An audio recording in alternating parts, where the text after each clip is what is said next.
My husband thought he could take whatever was mine and hand it to his mother like I didn't exist.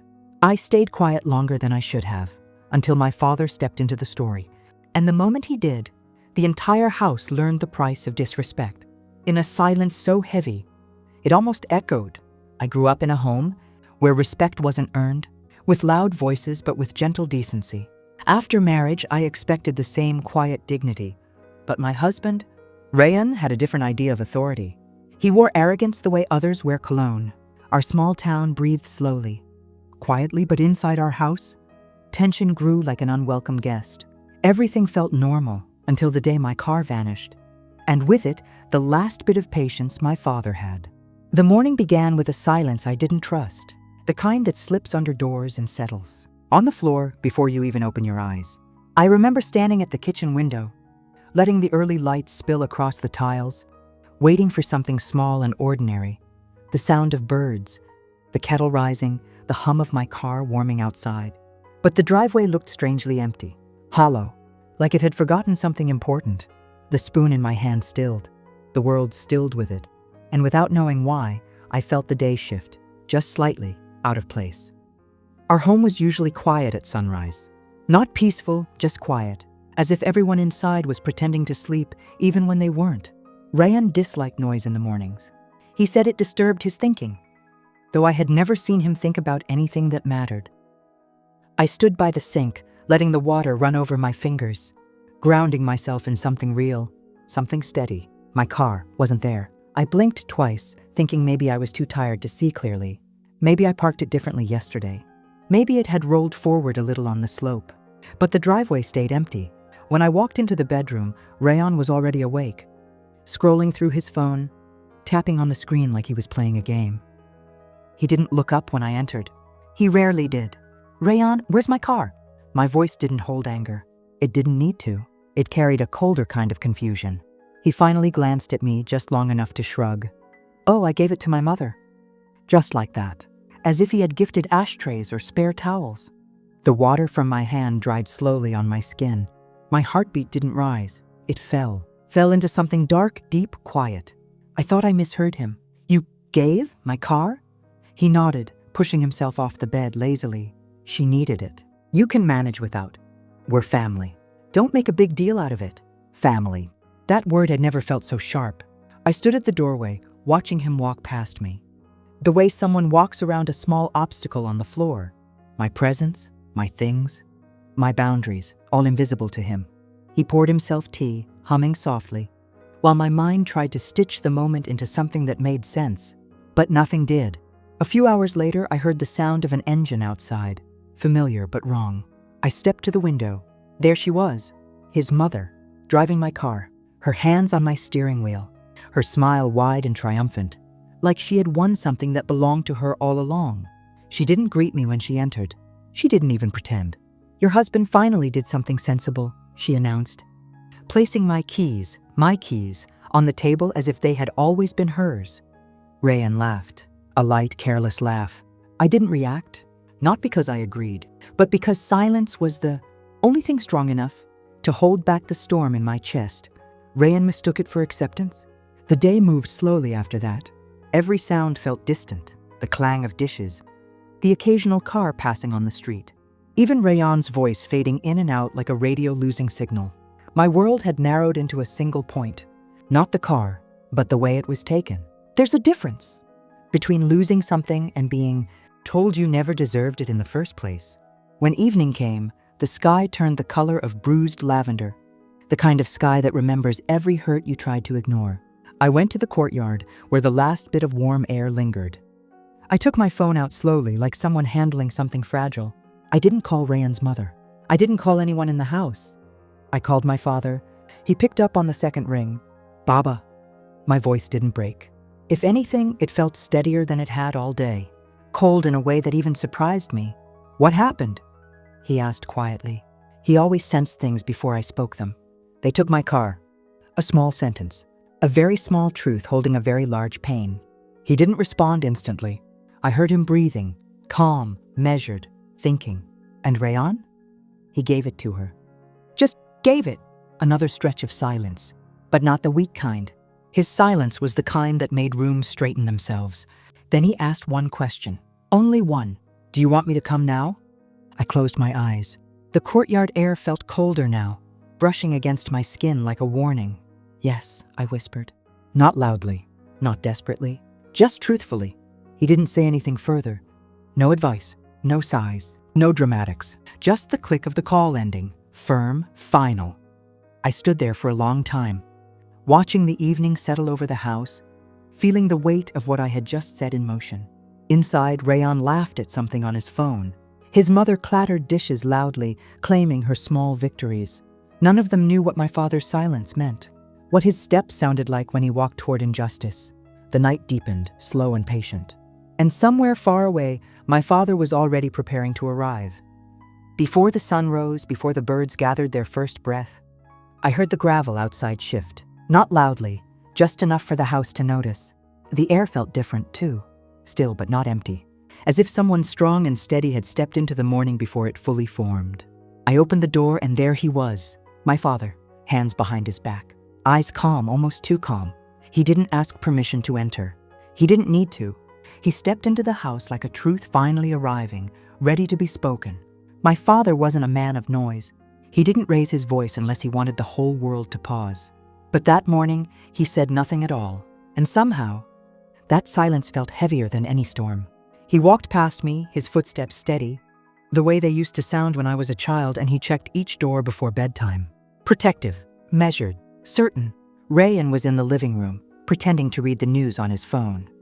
When he lifted his eyes and saw my father, his posture stiffened. Just a little, enough for me to notice. "Assalamu alaikum, uncle," he said, clearing his throat.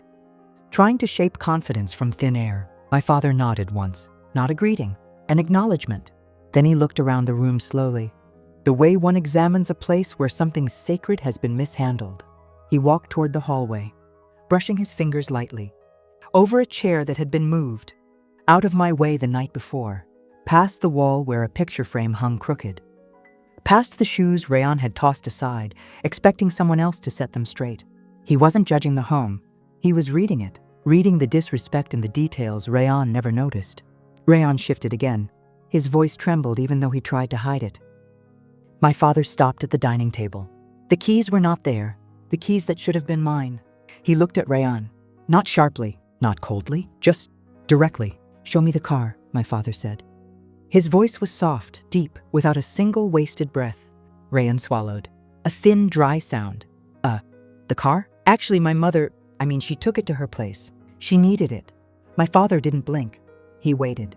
Rayan rushed into explanations, his words tripping over each other. She has the keys. She had them last night. Maybe she left them in the car. Or she might have taken them home. I'm not entirely sure. Before my father could respond, the front door opened. His mother walked in, dressed like she owned the morning. Chin lifted, expression sharp. She froze the moment she saw him. The man she didn't expect to face this early, this quietly. "Assalamu alaikum," my father said gently. She replied with a thin smile. "Walaikum assalam." My father remained still. Then he spoke again. "Please give me the keys to my daughter's car." She pressed her lips together. "I don't have them," she said quickly. "Somewhere in my purse. Or maybe at home. I misplaced them." Misplaced, like the car itself was a misplaced trinket. My father simply watched her, not unkindly, not angrily, just watching, and her confidence began to unravel. Silence has weight, but my father's silence had gravity. It filled the room until no one else could breathe comfortably. Not even me. Rayan shifted again, rubbing the back of his neck.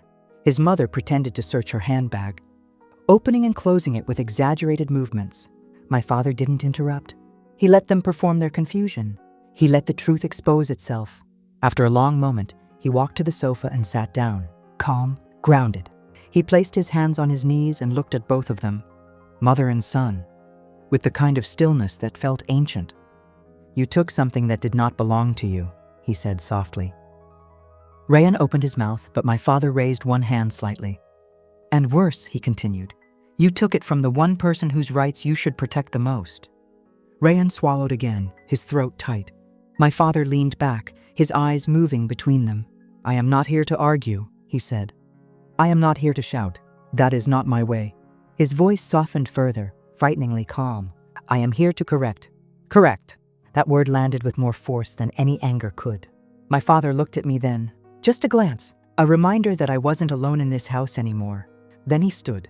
"Bring the car here," he said. "To this home, today." Rayan's mother stared at him, her confidence shaking at the edges. Rayan lowered his eyes. The house felt smaller now, filled with my father's quiet authority, an authority no one dared challenge. No one spoke, not because my father demanded silence, but because the truth did. He turned toward the door, ready to leave, his steps slow and deliberate. As he passed me, he paused, not to reassure me, not to comfort me, but to give me a single steady look, a look that said, "This is only the beginning." The morning light crept into the house behind him, touching the floor, the walls, the trembling faces left behind. His calm lingered in the air long after he walked out, and somehow it felt more dangerous than fury ever could. The house was still when my father returned later that afternoon, still in the way a room becomes when everyone inside has been holding their breath for too long. He didn't remove his shoes. He didn't sit down. He simply walked to the center of the living room and took out his phone, as if he had arrived only to make one call, one quiet call that would determine everything. His voice was low, steady, the kind of steady that makes the walls listen. By the time he hung up, even the sunlight in the room felt colder. Something had shifted, and none of us knew yet in which direction. Rayan was standing near the dining table, pretending to scroll through messages that weren't there. His mother sat stiffly on the edge of the sofa, her purse clutched like a lifeline. My father didn't look at either of them. He only looked at me once, before placing his phone gently on the table. "Things will be sorted today," he said. The words were soft, almost polite, but the air tightened around them. Rayan cleared his throat. "What do you mean, sorted?" My father turned his head slowly, like a man who has heard this question many times from people who should already know the answer. "The car," he replied. "The one you gave away." Rayan tried to defend himself, but his voice cracked somewhere around the second word. He looked small, not embarrassed, but exposed. My father didn't smile. He didn't soften. "The car," he repeated, "was never yours to gift. And it never belonged to her either." His mother blinked. Her fingers tightened around her purse. My father reached for the envelope he had brought with him. He placed it on the table with a weight that felt louder than any argument. "Everything is written here," he said, "and much more is coming." My father opened the envelope and pulled out a single document, a registration paper. I had seen years ago but never paid attention to. Back then, it was just something he handled for me, a kindness I didn't question. Now it was something else. He slid the paper across the table toward Rayan. "Read," he said. Rayan hesitated, then picked it up with trembling fingers. His eyes scanned the page once, twice, and the moment understanding hit him, the color drained from his face. My father didn't move. He watched the realization settle slowly, painfully. You registered it in your name?" Rayan whispered. My father simply nodded. "It was a gift for my daughter," he said, "but not to be claimed by her husband. And certainly not by someone else." Rayan's mother stood up abruptly. "That car was given to me," she snapped. "I've already been using it." "You can't." My father cut her off with a single raised hand. "You are currently in possession of property that does not belong to you," he said calmly. "And the law does not take kindly to that." Her face stiffened, her spine straightened. "What are you implying?" My father's voice dropped even lower. "I don't imply. I state, and I act." As the afternoon light softened, the house seemed to shrink around us. My father made another call, this time on speaker. A man answered with a warm, almost amused tone. "Ah, you finally decided to fix the issue?" My father didn't respond to the humor. "Yes," he said calmly. "I want the transfer reversed, and I want the new documents prepared." Rayan flinched. His mother stepped back. "Transfer?" Rayan asked, voice faint. "What transfer?" My father's eyes settled on him. "The transfer of every asset that was placed under your supervision," he said. "The ones you thought were yours by marriage." "They never were." My heartbeat stumbled. Rayan's eyes widened. What else did you sign?" My father didn't answer immediately. He waited until the man on the phone confirmed. "Yes, everything can be redirected to your daughter. It will all be in her name once the signatures are processed." Rayan inhaled sharply. "In her name?" My father finally spoke, calm as dusk. "My daughter will not live in a house where she owns nothing. controls nothing, and is respected by no one. The room fell silent, heavy, pressurized. Rayan looked at me with something unfamiliar. Not anger. Fear. Real fear. "What did you do?" he whispered. But my father was already walking toward the door, his shadow long and steady across the floor. Before leaving, my father turned around. He didn't look at Rayan. He didn't look at his mother. He looked only at me. "You will receive documents soon," he said quietly. "Read them carefully. Sign only if you agree. Everything else is taken care of." His voice held no threat, which somehow made it more powerful than any threat could have been. Then he stepped outside, letting the door close gently behind him. No slam, no anger, just a soft click. The sound of control returning to its rightful place. Inside the house, Rayan stared at the floor, pale and shaking. His mother gripped her purse like it might save her. The truth had finally settled, and it filled every corner of the home with a new silence. A silence that asked one question: what else had my father set in motion? And why did Rayan look even more afraid now? The house felt too silent for a family meeting. Not the peaceful kind of silence. The other kind. The kind that settles over a room like fog, blurring edges, dulling colors, making even familiar walls look unfamiliar. I stood at the edge of the living room, fingers twisting the end of my dupatta, watching everyone gather as if drawn by invisible threads. Rayan sat on the sofa with a deliberate calm that looked rehearsed. His mother beside him wore the tight expression of someone who believed she already knew the ending to this story. And my father, he didn't sit. He stood at the head of the room, hands behind his back, posture straight, eyes steady. Not angry, not loud, just unshakably calm. That was always the danger with him. When he was calm, the world trembled. My mother kept glancing between my father and me, worry pinching the corners of her eyes. My siblings sat quietly, their backs stiff, sensing the tension even if they didn't know the details. I knew the details, every line of them, every bruise of them. My husband had given my car, to his mother without a conversation, a request, or even the courtesy of pretending it was a joint decision. My hard-earned car, the one I had bought after years of saving, dreaming, sacrificing. But this meeting, this wasn't about the car anymore. My father waited until the last shuffle of movement stopped. Only then did he speak. "So," he said quietly, "we are all here." His tone wasn't sharp. It wasn't heavy, but it carried a weight that pressed against the air until no one dared interrupt. Rayan shifted slightly. His mother sat straighter. My father continued. "Before anything else, I want clarity." He turned to me. "Beta, what exactly happened?" I swallowed, my voice suddenly small. "He gave my car away, without asking me, without telling me." My father nodded once, a slow, controlled gesture. "And why?" he asked, now turning to Rayan. Rayan lifted his chin. "Uncle, with respect, it's our household. She is my wife. Her car is part of the home. I thought—" My father raised a hand, just one hand, but the room fell silent. "You thought," he repeated, his voice still soft, "that you had the right to do something with something that was not yours." Rayan's jaw tightened. "Uncle, there is no need to make this dramatic. I will buy her another car, a better one even. This is unnecessary." My father smiled faintly, and I felt the ground shift. "I don't want the price of the car," my father said.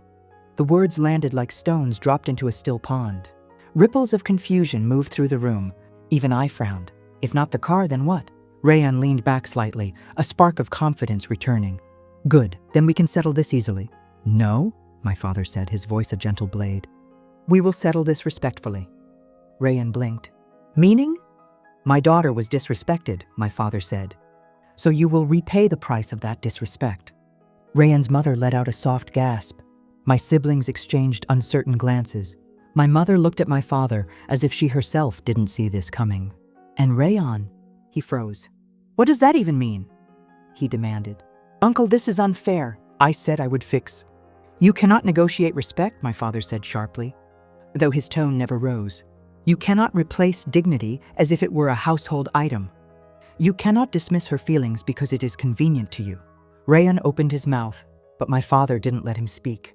"You will acknowledge what you did, properly, fully, and publicly, at least within this family, not because she needs validation, but because you need to understand the weight of your actions." His words were quiet, but they hit like thunder muffled behind a distant mountain. Rayan's face paled. "This is unreasonable," he muttered. "You are humiliating me." My father stepped closer, his expression heartbreakingly gentle. "No, Beta," he said softly. "I am teaching you." Silence. Deep, suffocating silence. Rayan tried once more. "Uncle, listen. We can talk this out calmly." "We are talking calmly," my father replied. Rayan stared helplessly at his mother, who could only look down. One by one, the pillars of his confidence began to crumble. His voice wavered. His shoulders slumped. His arguments shrank until they came out thin and hollow. My father didn't shout. He didn't threaten. He didn't humiliate. He simply drew a line so clear that no one in the room could pretend not to see it. By the time the conversation ended, everyone looked different, smaller, quieter, as if the truth in my father's words had pressed down on them until even the walls of the room felt narrower. My father finally exhaled. "All right," he said. "This discussion ends here for today." Rayan stood up too quickly, eager to escape the room. His mother followed. My siblings scattered silently, each carrying the tension on their shoulders. Even my mother hesitated before leaving, glancing at me in quiet reassurance. I thought the meeting was over, but then my father turned his gaze to me. "Beta," he said, "stay." My stomach tightened. Everyone else left, the door closing with a soft click that felt louder than thunder. I stood there, alone with him, nerves dancing under my skin. He sat down slowly and motioned for me to sit too. When I did, he looked at me, not as a father who was angry, but as a man who had seen far more life than he ever wished on his child. His voice dropped to a whisper. "Do you know," he asked, "why I demanded respect instead of repayment?" I blinked, shaking my head. He sighed, resting his hand over mine. "Because I need to know," he said quietly, "if you still see your worth." My breath caught. "And because," he continued, "there is something I must ask you. Something only you can answer." He paused, just long enough for my heartbeat to thud painfully in my chest. "Beta, are you truly happy in this marriage?" The room stopped. The world stopped. And everything, every memory, every hurt, every silence rushed toward me like a wave I wasn't ready for. That was why he kept me back. Not to scold me, not to instruct me, but to save me. The house felt strangely hollow after everyone left. The arguing voices, the shifting feet, the tense breaths, all of it had evaporated, leaving behind a silence so sharp it almost hurt to breathe in. The curtains fluttered in the soft draft, brushing against each other like whispers. Somewhere in the corridor, a clock ticked steadily, its rhythm sounding louder than it had all year. My father stood near the window, hands clasped behind his back, watching the late afternoon light sink into the room. For the first time today, his shoulders looked tired. He didn't look at me immediately. He didn't need to. I could feel the questions hanging in the air between us. "Come sit," he said at last, gently. As if speaking too loudly would break something inside me. I sat beside him. My hands rested in my lap, fingers tangled tightly. He turned toward me, and his expression softened in that rare, disarming way only fathers can manage, a tenderness wrapped around steel. "Beta," he began quietly, "a woman's dignity is not a gift anyone can take, or use, or claim. It is yours, always." The words pierced deeper than any confrontation from earlier. "For years," he continued, "I taught you to be patient, to forgive, to keep peace. But I did not teach you to lose yourself." My throat tightened. "Abu, I didn't know things would become like this."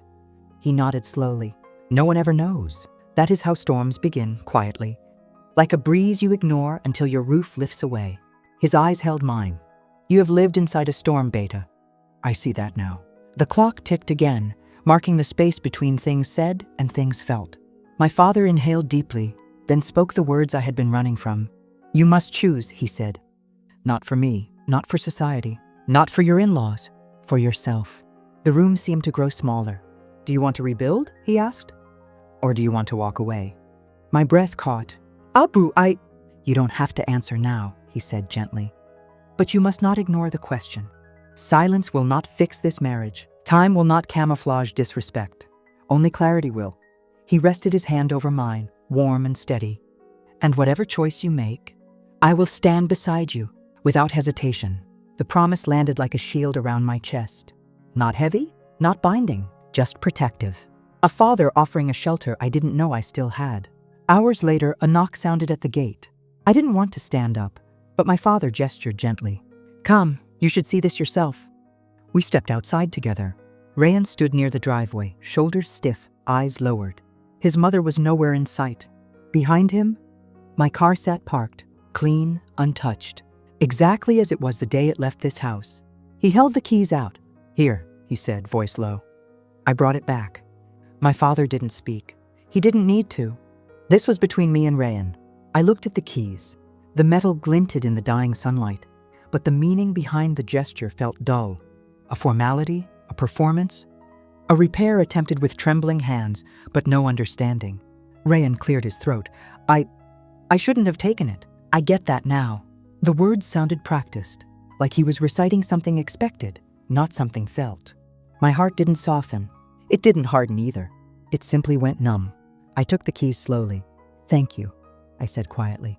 Not forgiveness, not approval, just closure. Rayan looked at me as if waiting for more. I had nothing more to give. He muttered something under his breath, then left with the same hurried steps of a man escaping a room he felt suffocated in. The car sat there, unchanged. But I knew I wasn't the same. My father walked back into the house ahead of me, his footsteps soft against the marble floor.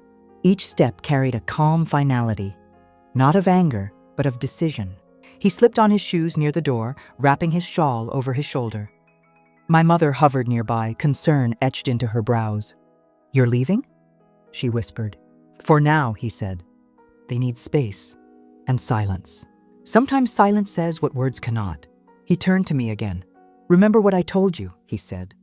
Nothing changes until you choose. Then he left, the same quiet way he had entered earlier. But the silence he left behind wasn't the suffocating kind from before. This silence was different, weighted, full, like the air after a storm, when everything looks deceptively calm, but the ground is still soaked. The sky still heavy, the smell of rain still lingering.